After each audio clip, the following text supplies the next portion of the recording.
So guys, nagigisa ako ng ulam namin.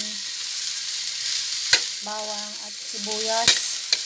Lalagyan ko ng kamatis na itlog.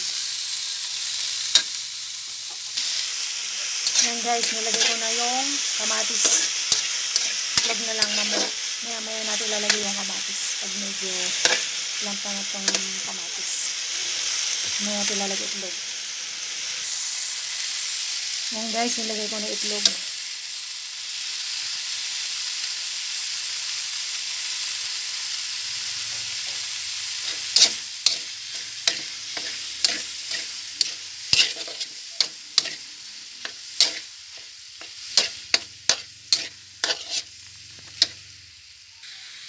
Ito guys, luto na to. Kakain na tayo.